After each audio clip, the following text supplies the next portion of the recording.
And when I don't allow you to influence me, I don't care about what your ideas are.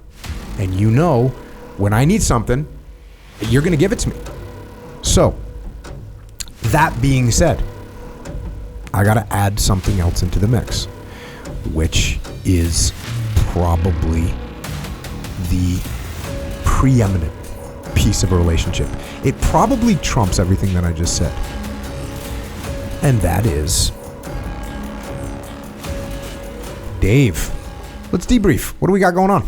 We got a leader in an organization, and they've got a team working for them, and that team doesn't want to put in the extra effort, or at least so it seems. So the situation is, hey, they work from 9 to 5, but nobody wants to stay late. Nobody wants to work weekends. Nobody wants to come in early.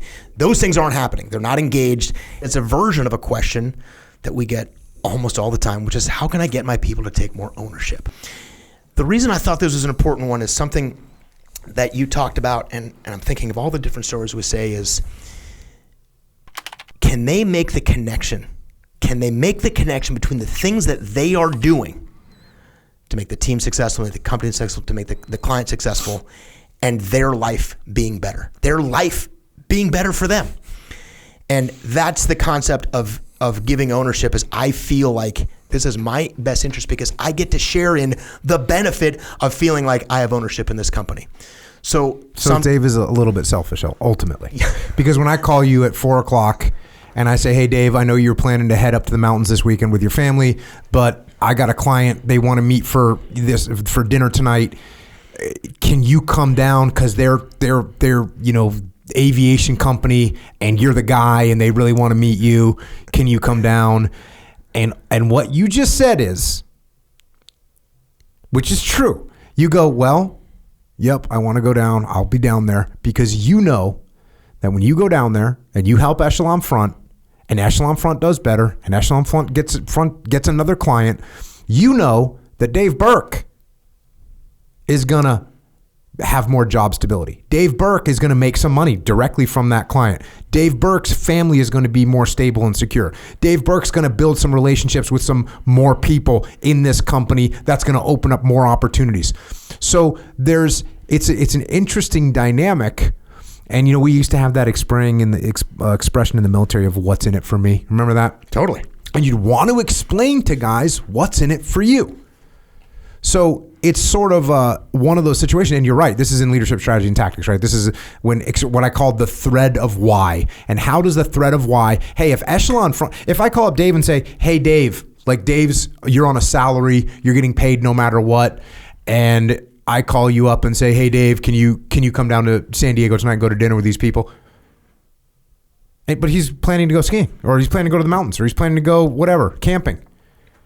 And if he's not going to benefit, or he doesn't understand how he benefits and his family benefits and his life gets better, the better Echelon Front does, then he's not going to do it.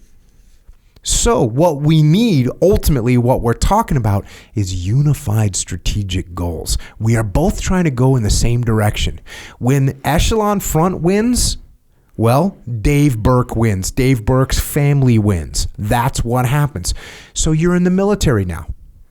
And now you got people that got to go out and do a mission. Well, how does that benefit me or to put my life at risk? Well, guess what? If we do our job here in this foreign country to dismantle a terrorist group, guess what? You're going to benefit. Your family's going to benefit. They're going to be safer. You're going to get possibly promoted. There's a bunch of reasons. America's going to be more stable. Your family's going to be safer. So the minute that I'm telling someone to do something and I cannot connect the dots between how this is going to benefit them, I got a problem. I got a legitimate problem. So that connection between those two things is what's powerful. Between Dave understanding, hey, when Echelon Front wins, Dave Burke wins. Dave Burke's life gets better. His family's life gets better. That's what we want. And this goes to anywhere. This goes to any, in the example that I use in the book Leadership Strategy and Tactics.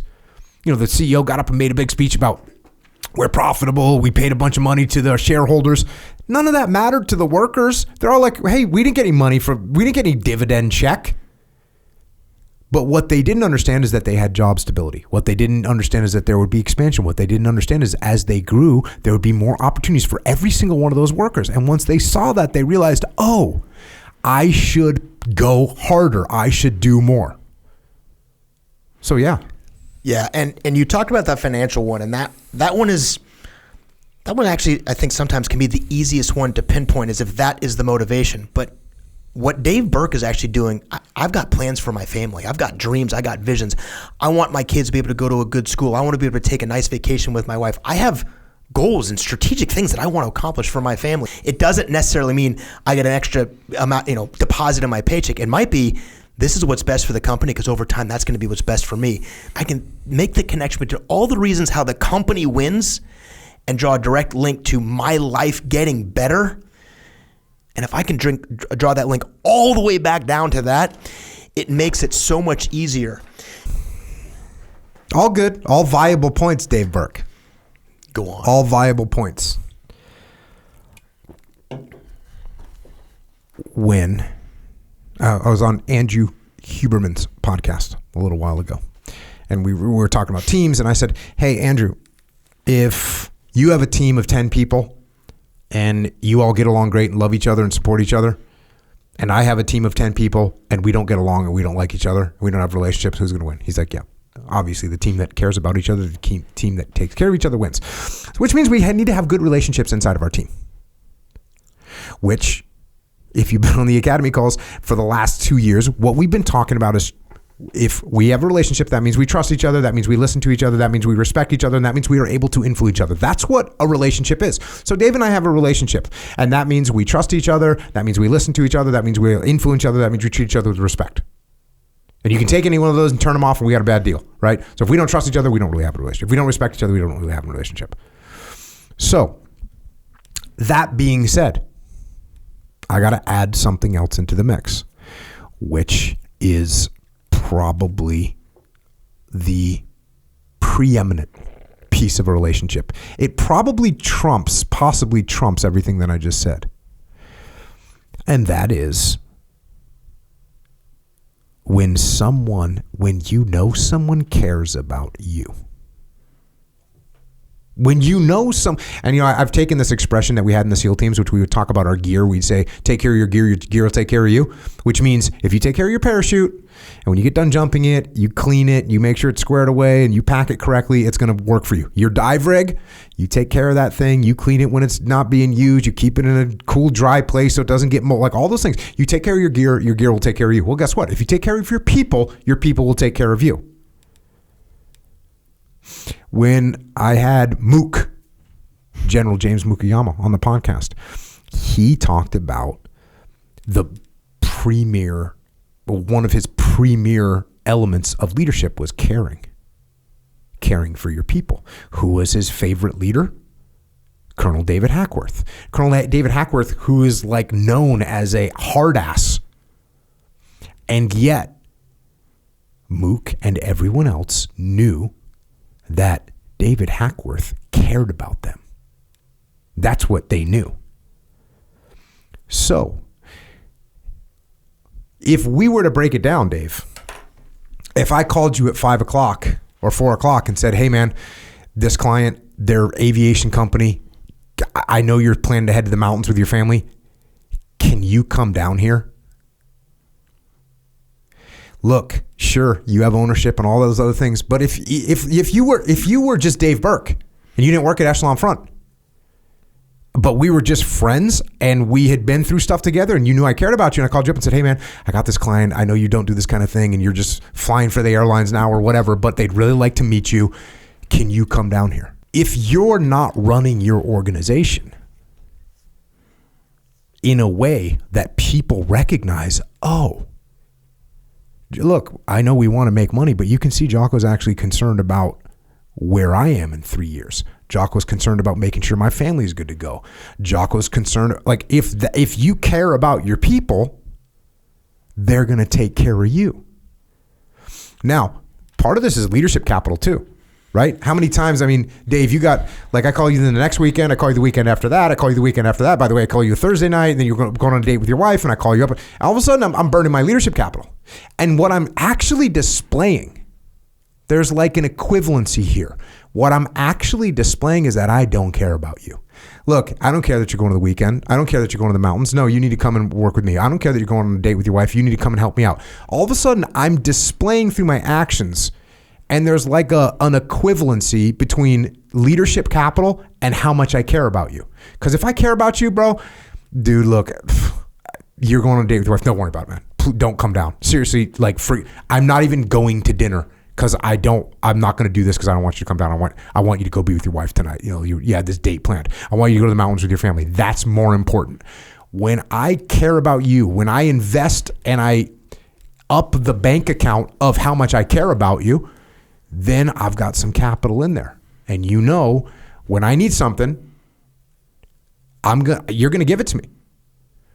So that is a very important thing to think about. When you've got people that you work with, that you work for, that work for you, every moment there's a leadership capital element, and that leadership capital, it's like the dollar bill is based in gold, right? The dollar bill used to be based in gold, right? It used to represent gold. Well, leadership capital, what that's based in is how much do I care about my people. And when I cut you off when you're talking, I don't care what you have to say. And when I don't treat you with respect, I don't care how you feel. And when I don't allow you to influence me, I don't care about what your ideas are. And when I don't trust you, I don't care if you trust me. So the leadership capital piece, if you were to go cash in that money for gold, what you would get is care. That's what you would get.